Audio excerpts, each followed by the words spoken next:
Hello मेरे प्यारे viewers, कैसे हैं आप सभी लोग। आशा करती हूँ आप सभी लोग अच्छे होंगे। कहानी के लिए मेरे चैनल को सब्सक्राइब कीजिए, कहानी को लाइक और शेयर ज़रूर कीजिएगा और कहानी कैसी लगी प्लीज़ कमेंट बॉक्स में ज़रूर बताइएगा। कहानी को लेकर कोई भी राय या सुझाव हो वो भी कमेंट बॉक्स में ज़रूर दीजिएगा।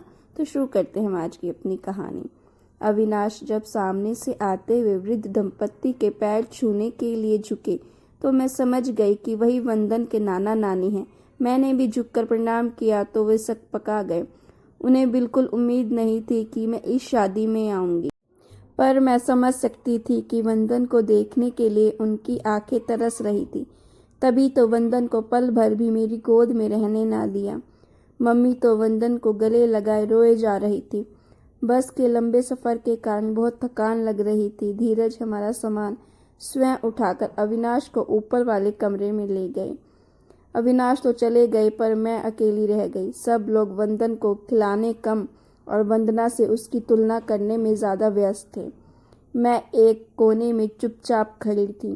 पापा ने शायद मेरी स्थिति भांप ली, इसीलिए मेरे पास आकर बोले, अविनाश और कमरा ऊपर है, थक गई होगी, ऊपर जाकर ज़रा कमर सीधी कर लो। पर वंदन, वो भी थका हुआ है और भूखा है, मैं इसे साथ ले जाऊं? सवाल पूछते हुए मैं डर रही थी। कुल जमा 2 दिन के लिए तो आया है हमारा नाती, फिर तो हमेशा तुम्हारे पास ही रहेगा। ज़रा 2 घड़ी जी भर के देख लेने दो, मम्मी ने पीछे से आकर कहा। तो मैं चुपचाप सीढ़ियाँ चढ़ने लगी। कमरे में गई तो अविनाश कपड़े बदलकर लेटे हुए थे। आंखें बंद थीं, इसीलिए समझ नहीं आ रहा था सो गए हैं या सिर्फ आंखें बंद करके थकान मिटा रहे हैं। समझती भी कैसे, शादी के बाद से हमारे बीच एक दीवार सी खिंची हुई है। मैं जितना इसे तोड़ने की कोशिश करती हूँ ये उतनी ही ऊंची हो जाती है। मैंने धीरे से अटैची खोली, कपड़े लेकर बाथरूम में घुस गई। नहाने के बाद काफ़ी फ्रेश लग रही था। थकान मिटाने के उद्देश्य से मैं भी अविनाश की बगल में जाकर लेट गई। मैंने आंखें बंद कर ली। मुझे आज भी वह दिन अच्छे से याद है जब अविनाश का रिश्ता मेरे लिए आया तो मेरे कुंवारे मन द्वारा सजोए सारे सपने बिखर कर रह गए। पर अपने शराबी पिता की स्थिति और सौतेले माँ के दबाव के चलते एक बच्चे के बाप अविनाश से विवाह करने को तैयार हो गई। मेरी सहेलियों को जैसे ही मेरी सगाई का पता चला बधाई देने चली आई। शर्म के मारे मैंने उन्हें वंदन के बारे में नहीं बताया, लेकिन अपने सबसे करीबी सहेली नीलम के सामने दिल का दर्द आंसुओं के रास्ते बाहर आ गया। देख अन्नू, मैं जानती हूँ तू इस शादी से खुश नहीं है, लेकिन मैं ये भी दावे के साथ कह सकती हूँ कि तू अपने स्वभाव के बूते पर सबका दिल जीत लेगी। उस घर की हर चीज़ में वंदना की आत्मा बसी है, इसीलिए उसे मिटाने की कोशिश भूल कर भी नहीं करना, बल्कि अपने स्वभाव की खुशबू से उसकी आत्मा को जिंदा रखने का प्रयास करना। नीलम के कहे शब्दों को याद रखकर और मायके की कड़वी यादों को भूलकर मैं रात्रि में फूलों के सेज पर बैठी अविनाश का इंतजार कर रही थी। तभी बड़ी ननंद से वंदन संभाले नहीं संभल रहा था। मैंने वंदन को अपने पास सुला लिया। अन्नू, मैंने तुमसे विवाह सिर्फ वंदन के कारण किया है। वंदन की माँ, अगर वह भी तुम बन सकी तो जिसकी हैसियत रखती हो। इसके अलावा मुझसे कोई उम्मीद नहीं रखना।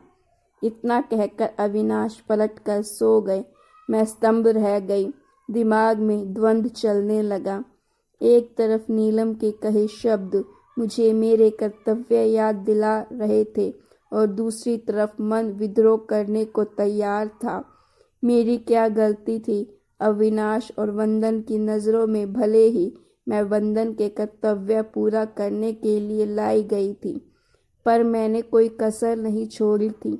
मैं नहीं चाहती थी कि जो सौतेलापन का दंश बचपन से लेकर अब तक झेला है वो वंदन के हिस्से में आए।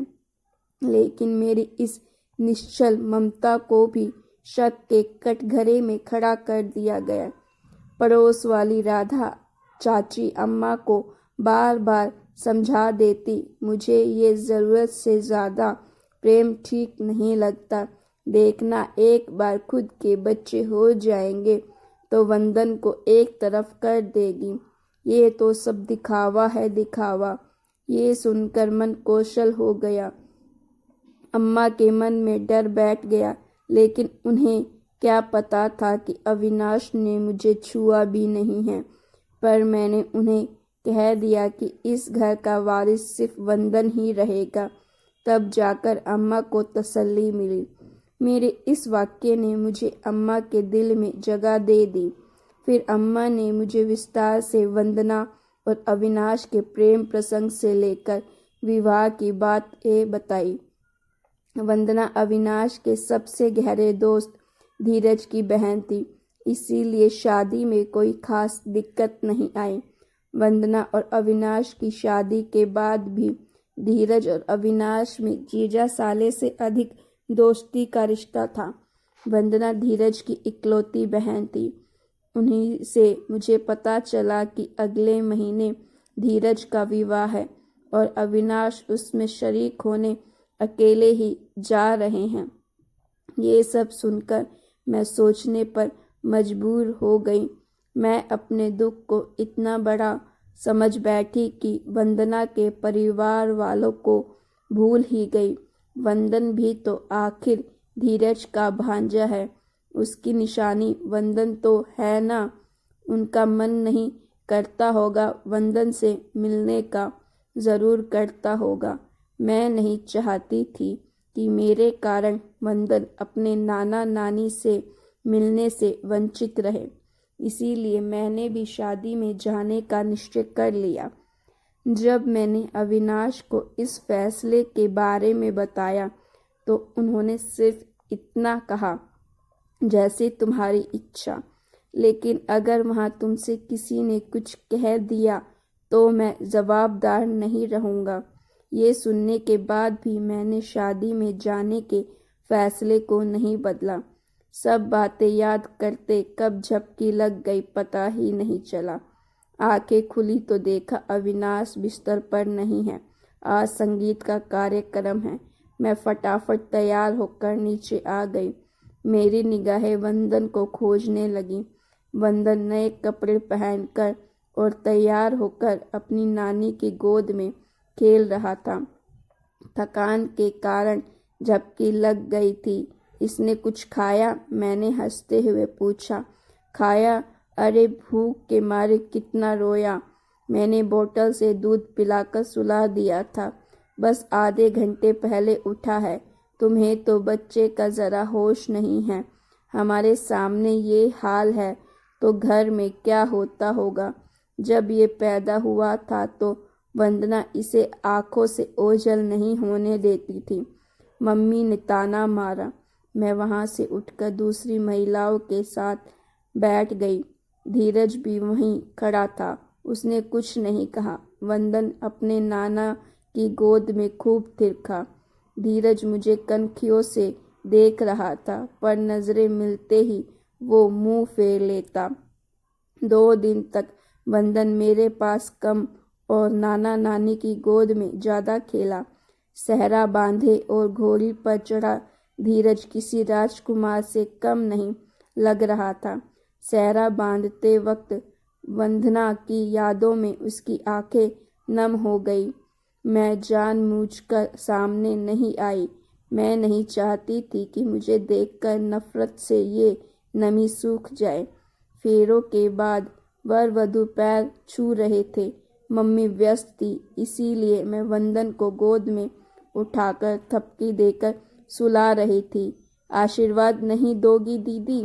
आवाज़ सुनकर पलटी तो देखा धीरज और उसकी दुल्हन सामने खड़े थे। दोनों ने झुककर मेरे पैर छुए। खुशी के मारे आशीर्वाद के शब्द ज़बान में ही चिपक गए। दीदी, मैं ये तो नहीं जानता कि आप मेरे बारे में क्या सोचती हैं, लेकिन मैं इतना ज़रूर बताना चाहता हूँ कि मैंने हमेशा आप में वंदना दीदी की झलक देखी है। वंदन को जो आपने प्यार दिया है वो अमूल्य है। जब वंदना दीदी की मृत्यु हुई थी तब मैंने सोचा था कि अब वंदन पर हमारा हक खत्म हुआ। आप तो महान हैं दीदी, जो आपने अपने पति की पहली पत्नी के परिवार को इतना सम्मान दिया। अगर आपकी जगह कोई और लड़की होती तो ससुराल में पहला कदम रखते ही अपनी सोच के वजूद मिटाने में जुट जाती, लेकिन आपने उसके अदृश्य अस्तित्व को स्वीकार किया है। सबकी नज़रों में भले ही ये कोई बड़ी बात ना हो, लेकिन अपने सारे कुंवारे सपने तोड़े होंगे, फिर भी आपने टूटे सपनों के कांच से अपने वर्तमान को जख्मी नहीं होने दिया। धीरज ने मेरा हाथ अपने हाथ में थाम कर ये शब्द कहे तो मैं सचमुच बिलख बिलख कर रो पड़ी। मम्मी, पापा, अविनाश और बाकी लोग जरवत खड़े इस दृश्य को देख रहे थे। मैंने धीरज को गले लगा लिया। सबकी आंखें नम हो गई। दुल्हन को गृह प्रवेश करवा और बाकी रस्मों को निपटाते हुए रात के 2 बज गए। वंदन भी जल्दी सो गया था। कपड़े बदलकर मैं भी लेट गई। हमेशा की तरह अविनाश ने आंखें बंद कर ली। अचानक मुझे अपने हाथ पर किसी का स्पर्श महसूस हुआ। अविनाश ने अपना हाथ मेरे हाथ पर रखा और हौले से दबा दिया। बिना कुछ कहे मैं सब कुछ समझ गई और अविनाश के सीने पर अपना सिर रख दिया। ऐसा लग रहा था मानो प्यासे रेगिस्तान पर बारिश की बूंदें पड़ रही हों। अविनाश ने अपनी बाहों के घेरे को और मजबूती से कस लिया।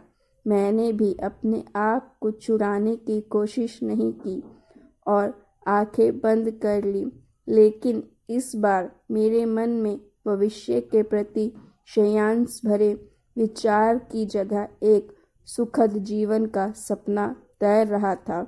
तो गाइस, आपको ये स्टोरी कैसी लगी? अच्छी लगी तो प्लीज़ स्टोरी को लाइक ज़रूर कीजिए।